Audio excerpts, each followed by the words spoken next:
Hey, hello everyone and welcome in a new video. I hope you are doing well. Don't forget to subscribe to the channel to not miss the next video. Like and comment this one to support me.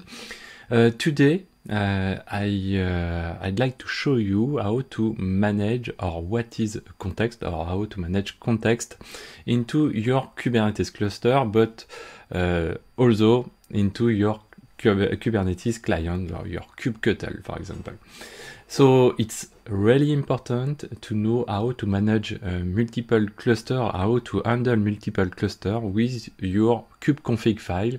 So you already saw that we have a dedicated file in the .kube directory in your home, for example, and this is this default file used by your kubectl command. This is really important because, of course, you need to be careful on which Kubernetes cluster do you use.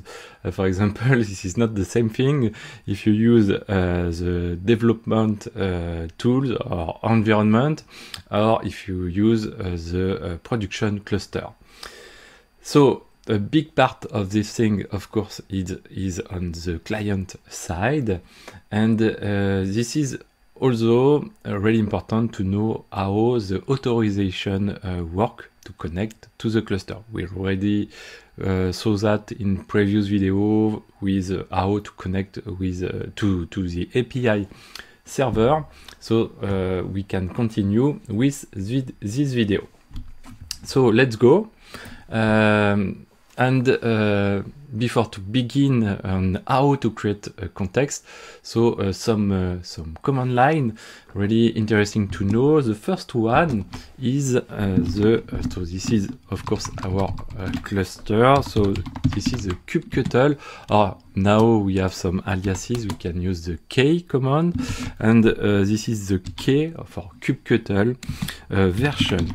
So what we have into the kubectl version, we have the version about the kubectl, of course. So in this case, this is the v1.31.3, and we have the server version. In our case, this is pretty the same version, but in some case, you could have, for example, this version, but only the v1.29.2, for example, version. In some use case, maybe that can occur some errors if the difference between versions are really high. But with Kubernetes, it's really smooth to upgrade your kubectl, and of course to follow the Kubernetes cluster version. After that, we have some other command line. The other command line, really interesting to know, this is a kubectl config view. So if we just run this command, kubectl config view, and what we can see in this output, this is an extract of your kubeconfig file. So you can see we have some data omitted, of course, for the secret. You don't want to show your secrets to all people are behind you from your desktop. But in this case, you can see that we have a kubeconfig file like here. So to check it, you can go into the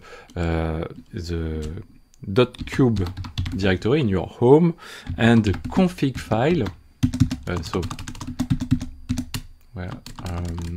No, of course, yes, we use a K0s, and so we can just use echo and kube config.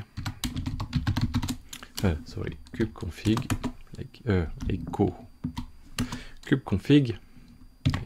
Yes, and our kube configuration is just here, but this is specific to KOS, so we can just cat on it, And what we have, so in this case we have some secret or base64 encrypted data, and with the kubectl config view, of course, this data is omitted, but you can see the details here, and this is exactly the same thing. So we have this is a Kubernetes resource. So we have the API group version, and we also have the kind. So this kind is a config. So this is for the kube config. And after that, we have three blocks, three components into it. The first one is clusters with a S at the end. This is because you can set, of course, many clusters into your kube config if you need to manage many clusters. So into it, you have the cluster and the description about this cluster here. So we can imagine that that we have other clusters into it. Here, this is the TLS CA certificate, and this is encrypted into base64. So we already saw that, so I don't deep dive into it. And after that, we have the location about our cluster.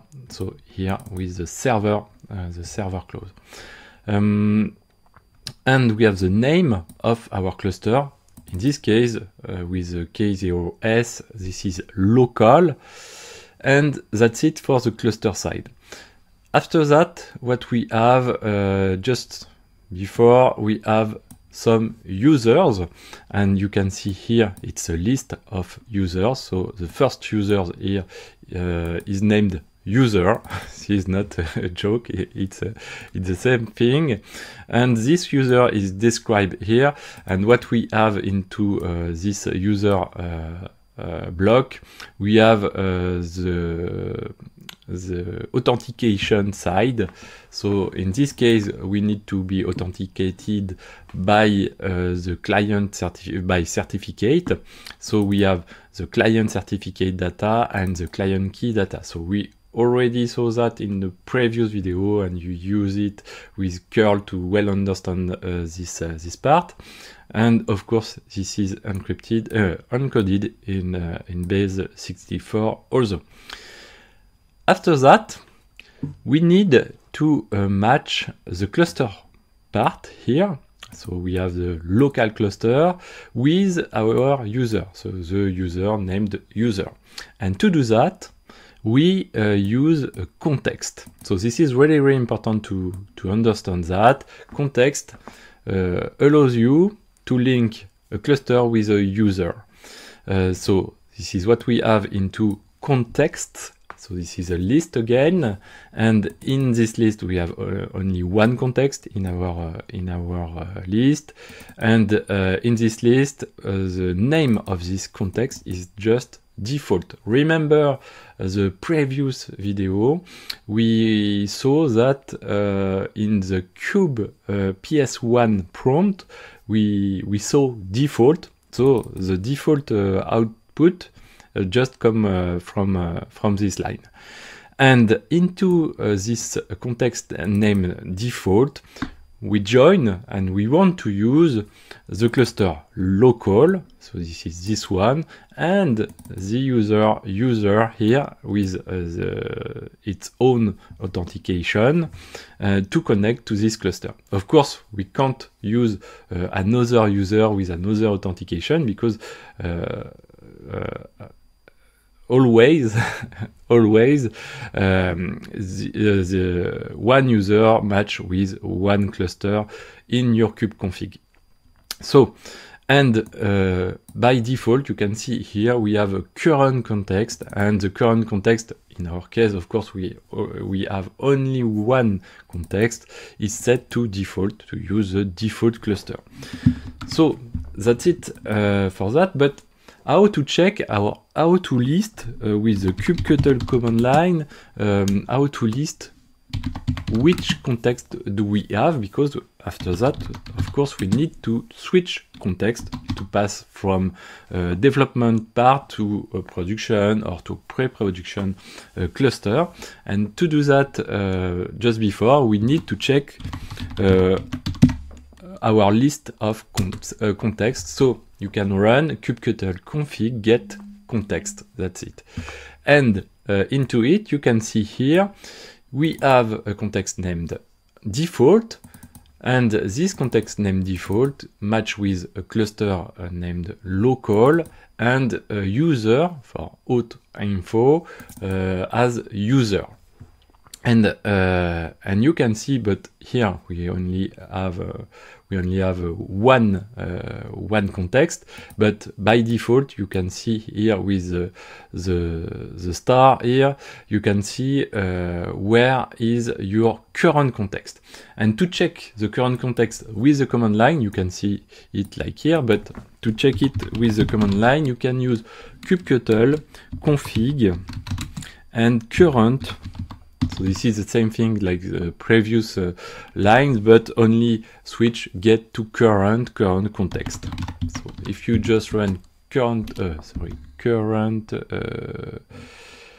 context without s, yes, only one context, of course, for the current context. And in our case, we are in the default context. So we use, by default, we use the cluster local and the user named user. So after that, how to create a context. So this is really, really important to know that. Sometimes some people or some tools like, for example, or JCloud tools or AWS tools can provide you a kubeconfig or set for you your kubeconfig, but by default, it's really interesting to know how to create a context. So to create a context, you need, for example, to create a context before. To do that, you use the kubeconfig, the kubectl config. We want to set the context to create it. And to set this context, we need to define a name of context. So in my case, I set it to Xavkey, for example. And by default, I need to specify a default namespace. So a namespace is just a box where you can find your object, your Kubernetes object. Sometimes some object is dedicated to a namespace, and sometimes objects are across all the cluster for the entire cluster. For example, a pod is dedicated to a namespace. So for example, you can have the same pod, the same name for a pod into production or pre-production. In this case, we want, for example, to set a namespace Xavkey again. And after that, of course, we need to match into this context a user with a cluster. So we define a user and cluster. So we just create, we'll just create it just after. And after that, we want, for example, to use the admin user into the test1 cluster. So now we have our cluster, and if I check the kubeconfig get context, we have two contexts here, and we have cluster and user, but we don't create it, and so now we need to create it, of course. And to do that, to create a cluster, we use kubectl config set again, and set what we want to set. We want to set the cluster, of course, and our cluster is named test. And for example, we can set the namespace to Xavkey. I'm not sure that it's mandatory. And after that, we want to use this cluster with yes, this is like here, and the user here. The the user is Xavkey, and the cluster, no, the user is admin, sorry, and the cluster dedicated to this context is just test1. Okay, so now our cluster is created, and after that, so yes, this is a mistake. Yeah, we don't need to have it, I think. Yes, we don't need to have it. We don't need to have it. So this is, yes, this is an error, I think. Yes, this is just like it. You can just create a cluster with kubectl config set cluster test, and of course that need to match the list of your get context. And in this case, we have so we just create a cluster named not test but test1. Sorry, test1, and now we have set our cluster. Just after that, of course, we need to create a user, and to do that, we can use kubectl config set, config set, and now we need to set we need to set the credentials, and we use the admin user. And if you just -- help, you can check what you can pass again into this this command line, and of course that depends of which authentication component do you use. For example, that can be just a certificate like we saw, but that could be, for example, a tool provided by your cloud provider, and sometimes this is just a command, a bash command, and you can use exec command, for example, in this case, and other stuff, token or stuff like that. So in our case, we don't set anything. We just want a user, a simple user, no authentication, because we don't need to test it. And after that, of course, we have all elements to use our context. So you can check again. We have our context here, and we can switch context. And to switch context, you just use kubectl config use context. And which context do you want to use? For example, this is the second context. This is the Xavkey context, our new, brand new context. And to check which we used, you can check it with the kubectl config get context, or again, you can use the kubectl current context. And of course, we can see we use the Xavkey. But if I use the kubectl get nodes here, of course, nothing, and we can't connect to any API server, because we don't set anything about it, because we just create an example. And when you create your cluster, of course, you need to pass some elements about your cluster. And for example, you need to pass the location about your cluster. If we just take the kubectl set cluster like here, and -- help, so I can remove these lines, these elements here. You can, for example, set -- server, just to tell which, for example, here we can just set -- server and set it to HTTP I don't know, localhost, for example, localhost, and on port 8888. And if I set that, of course, if I check again so we have our current config, and now we can view the kubectl. So we can just use it, and you can see here, this is what we define into our kubectl file.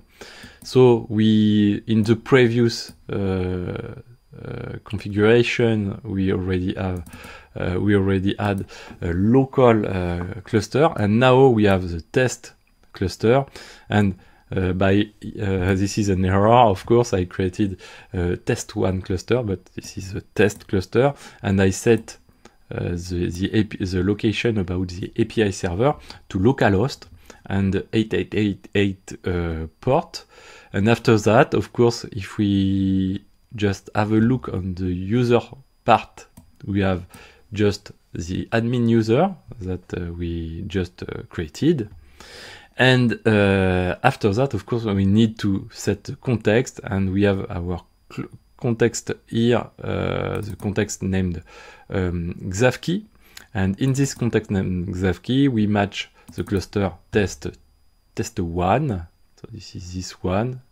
And so we need to, of course, we need to patch to fix it, because I make an error when I create a cluster like you saw. And we use the user admin, and by default the namespace Xavkey. After that, some other, I think some other element in the command line. You can delete, of course, the context. So kubectl config. So I can switch before the context. So we can just use context, and we want to use the default context. And now, of course, we can again connect to our real cluster. And after that, we can delete our previous context. So for example, config delete context, and we want to delete the context. This is Xavkey. If I remember well, yes. And we delete it, and we can check again kubectl config view. And now we have only one context, and after that, of course, you can delete a user, the user admin, if I remember well, the user here, the user is admin, and after that, of course, you can delete the cluster. Be careful, of course, because I don't want to break my configuration. We need to destroy two clusters, test and test1. So delete cluster, test and test1, and now we are in the same state like previously. How to create a namespace, because we talked about namespace. So to check which namespace do we have, you can just run a kubectl namespace, and you can see we have the default, the dedicated K0s autopilot namespace, and kubenodelist, kubepublic, and kubesystem. Really important kubesystem. This is where you can find, for example, to use a dedicated namespace and list all pods into it. You can run kubectl get-n kubesystem, so the name of the namespace, and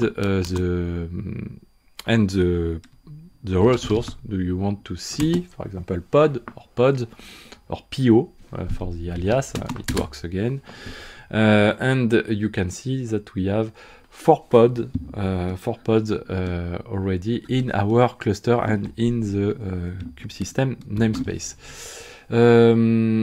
And if you want to create a namespace, kubectl create namespace, and we want to create the namespace, for example, Xavkey. And of course, if you just run kubectl get namespace, you can see you have the Xavkey namespace, and of course into the namespace you can check, but nothing into it.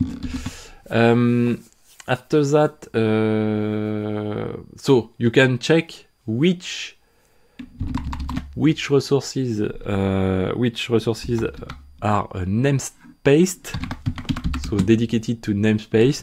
To do that, just API resources, API